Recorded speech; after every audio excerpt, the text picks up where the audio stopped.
साथी रे तेरे बिना भी क्या जिया, तेरे बिना भी क्या जिया, वो साथी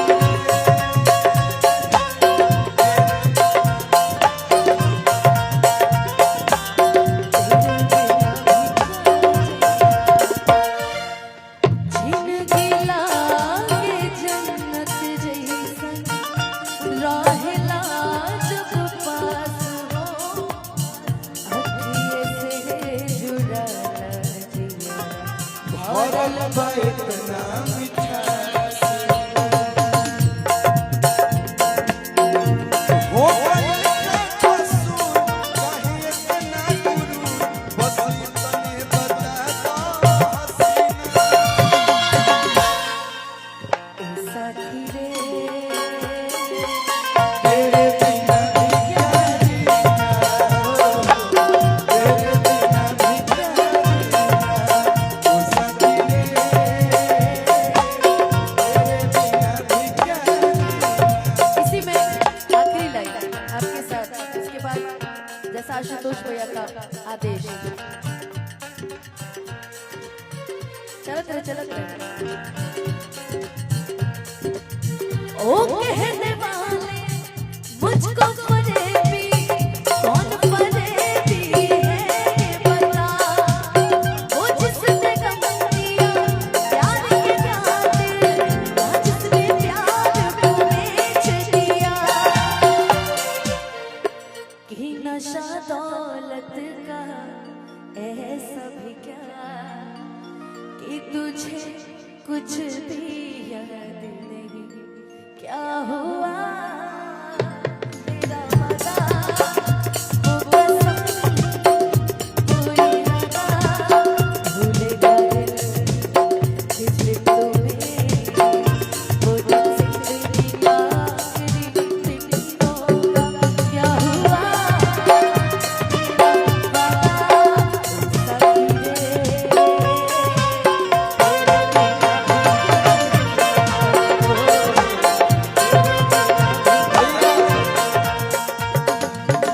रुआवल चाहता रहूं नहीं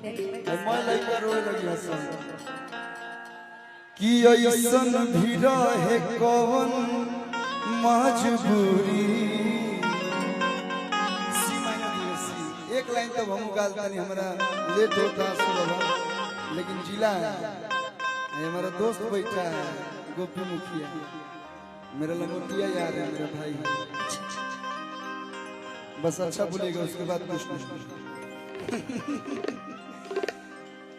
कि ऐसन भी रहे कौन मजबूरी, काहे इतना बना लिहलो दूरी, दिहलो दर्द जौन ना सहाई हो, बात मौती पर अब दवाई हो, सांस न लियाता जनमे न जाता, तू ही बता दिल हमर टूटल सब कुछ लूटल, तू ही बता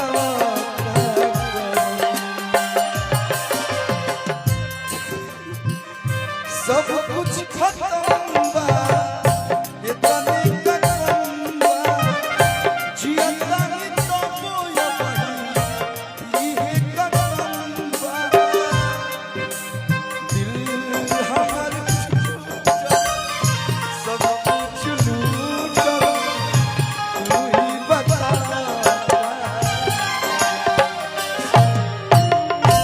बहुत बहुत धन्यवाद। बहुत बहुत शुक्रिया आपका। हाँ इनके अंदाज में नहीं इनका तो हिट गाना है ना वो सैड ना चल रिकॉर्ड लगे चले चले चले चले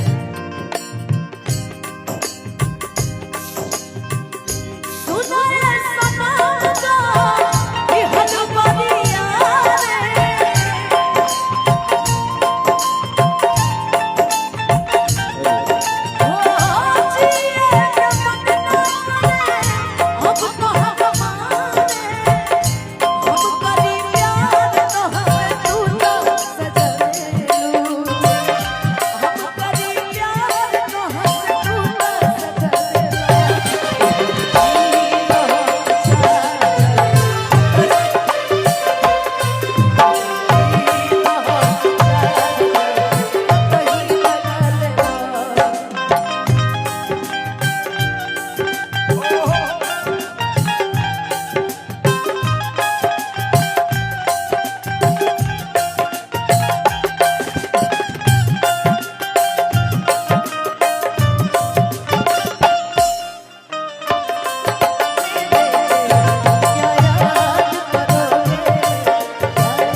के